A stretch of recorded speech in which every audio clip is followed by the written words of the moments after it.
এই যে আমরা বাংলা সিনেমা নিয়ে কথা বলি, বাংলা সিনেমা ভালো হোক, আরও বিগ বাজারের সিনেমা হোক, অন্যরকম কাজ হোক, ভিএফএক্স ইমপ্রুভ করুক, এই যে কথাগুলো বলি, বা ইন্ডাস্ট্রির ভিতরে কিছু লোক বলে যে বাংলা সিনেমার পাশে দাঁড়ান, বা ইন্ডাস্ট্রির বাইরে থেকেও আমরা বলি বাংলা সিনেমাকে সাপোর্ট করুন, এগুলো জাস্ট একটা দিখাওয়া, এর বাইরে আর কিছু না। তো হঠাৎ আমি এমন কথা কেন বলছি, এটা বলার একটা বিশেষ কারণ রয়েছে, সেটাই এখানে উল্লেখ করব আমি। গতকাল দেব তার অফিসিয়াল ফেসবুক পেজ থেকে একটা পোস্ট করেন, ছবি পোস্ট করেন। সেখানে লিখেছেন, hello Asansol, finally in Khadaan for Khadaan, just এটুকু লেখা ছিল, আর ফটোটা তিনি পোস্ট করেছেন। এই ফটোটা জনসমক্ষে আসার পরে, বা আমরা যারা সোশ্যাল মিডিয়া ইউজ করি তাদের সামনে আসার পরে, তারা বলতে শুরু করলো পুষ্পা হচ্ছে বাংলাতে। এ তো ডিটো পুষ্পা, বা আল্লু অর্জুন বাংলায় কবে থেকে অভিনয় করছে। লুকটা কিছুটা সিমিলার রয়েছে, সোয়াগটা কিছুটা সিমিলার রয়েছে, সেটা দেখেই কিছু মানুষ সহজেই জাজ করে নিল যে এটা পুষ্পা থেকে কোনোভাবে ইন্সপায়ার্ড, বা পুষ্পার মতনই করা হয়েছে লুক ওয়াইজ। বর্তমানে যারা অ্যানালাইজার রয়েছে, এ ধরনের যারা অ্যানালাইজ করে, তারা হঠাৎ করে এখন বর্তমান সিচুয়েশনটা এমন তাদের কাছে এসে গেছে, একটা ছবি দেখেই তারা খুঁজতে শুরু করে কার সাথে মিল রয়েছে, কিছু না বুঝেই। কারণ এর ডেপথে যেতে হবে, প্রথমে জানতে হবে কেন তিনি ওখানে বসে আছেন, কেন এই ধরনের ড্রেস রয়েছে, কেন তার এই ধরনের লুক রয়েছে, যেটা আমি সিমিলারিটি পাচ্ছি আল্লু অর্জুনের সঙ্গে। তো এই জিনিসগুলো ডেপথে যেতে হয়। হঠাৎ করে দেখে মনে হলো ওর থেকে ঝেড়েছে, সেটা না। যদি আমার ওখানে স্ক্রিপ্টে ডিমান্ড করে ওই জিনিসটা, ওই লুকটা, নিশ্চয়ই তাকে সেটা করতে হবে। কিছুদিন আগে যান, মনে করে দেখুন, যখন জিৎ তার চেঙ্গিস মুভিটা রিলিজ করতে যায়, যখন তার ট্রেলার আসে, দেখেই সবাই বলেছিল এটা কেজিএফ থেকে ইন্সপায়ার্ড, বা কেজিএফ এর কিছু ব্যাপার রয়েছে, এর মধ্যে টাচ রয়েছে। কারণ কি, এমন একটা মুভি মাইলস্টোন তৈরি করে দিয়ে চলে গেছে, সে যেই দেখুক না কেন সে ভাবে এটা কেজিএফ কেজিএফ।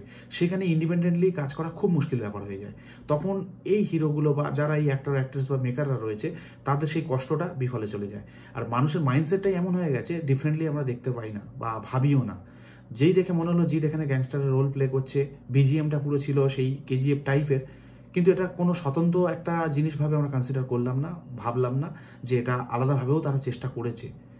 কোথাও না কোথাও আমরা কেজিএফ এর একটা ঝলক ওখানে দেখতে পাচ্ছি। সেখানে তার ড্রেস থেকে শুরু করে, বিজিএম থেকে শুরু করে, তার সোয়াগ থেকে শুরু করে, স্টোরি লাইন, সেহেতু গ্যাংস্টার একটু অন্যভাবে প্রেজেন্ট করা হয়েছে, এই আর কি। এই দেখে মানুষ ভেবেছিল এটা কেজিএফ থেকে ইন্সপায়ার্ড। হ্যাঁ, অবশ্যই এটা কিছু কিছু জিনিস থাকে, একটা মুভির ছাপ থাকে, প্রত্যেকের কাজের মধ্যে কারোর না কারোর ছাপ থাকে, তো এটা কমন ব্যাপার। বাট তার মানে এই নয় যে সেই মুভিটা কেজিএফ এর মতনই হবে, কেজিএফ থেকে ইন্সপায়ার্ড হবে। ইন্ডিপেন্ডেন্ট স্বতন্ত্র কাজ বলে কিছু কাজ আছে। খাদান সিনেমাটাও তাই। এখানে পুষ্পার সঙ্গে কোনো যোগসূত্র নেই, এখানে স্টোরি লাইন আলাদা, সম্পূর্ণ ডিফারেন্ট।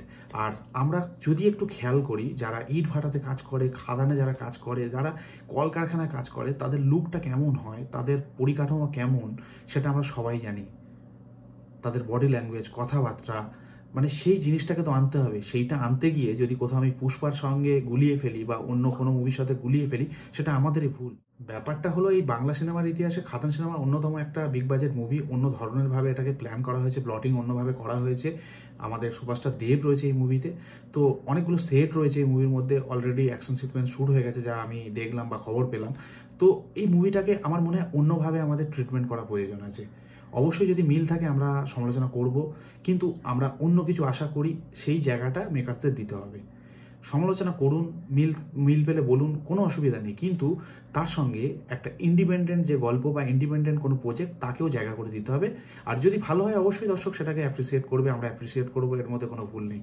কিন্তু হঠাৎ করে দেখে যারা অ্যানালাইজ করে এখন, যে এই ছবিটা দেখেই পুষ্পা এসে গেছে, বাংলার আল্লু অর্জুন, এই ধরনের কথা বা কমেন্ট, দেখুন এগুলোতে ওদের কিচ্ছু যায় আসে না। আমিও জানি, শুধু এই কথাগুলো এই কারণেই বলছি, তৎক্ষণাৎ একটা জায়গায় পৌঁছানো আমাদের উচিত না। মুভিটাকে স্পেস দিন, তাকে ব্রিদিং টাইম দিন, কি হয় দেখি, আউটকামটা কি আসে, তারপরে আমরা সমালোচনা করব। সমালোচনা করার জন্য অনেক সময় রয়েছে, অনেক জায়গা রয়েছে, কিন্তু একটা বড় প্রজেক্ট, ভালো প্রজেক্ট, যেটা সাহস করে মেকার্সরা বানাচ্ছে, তাই বলছি, আমরা হয়তো কোথাও গিয়ে ভুলে গেছি, আমাদের ইন্ডাস্ট্রিটাকেও বড় করতে হবে, আমাদের কাজটাকেও লিফট আপ করতে হবে। তাই আমরা কোথাও না কোথাও সাউথ দেখতে দেখতে, বলিউড দেখতে দেখতে, আমাদের নিজেদের যেটা ইন্ডাস্ট্রি, নিজেদের যে জায়গাটা, সেটাকে ডমিনেট করে দিয়েছি নিজেরাই, হয়তো মনের ভুলে বা অজান্তে। তাই আমরা যতই বাংলা সিনেমার পাশে দাঁড়াবার কথা বলি, যতই বলি এর মুভিকে সাপোর্ট করুন, এটা ভালো প্রজেক্ট, ওই প্রজেক্ট, তাই প্রজেক্ট, আমরা গিয়ে সাউথের মুভি দেখবো, সেটিই মারবো, পয়সা খরচা করবো, কিন্তু বাংলা সিনেমার ক্ষেত্রে তাই করবো না। একটা কথা বলতে পারি, বাংলা সিনেমার পাশে দাঁড়ান, বাংলা সিনেমা সাপোর্ট করুন। যত আমি ভিডিও বানাই, আমার মতো যারা ভিডিও বানায়, যাই বলুক না কেন, কিচ্ছু হবে না যতক্ষণ না আমাদের মানসিকতা চেঞ্জ হবে।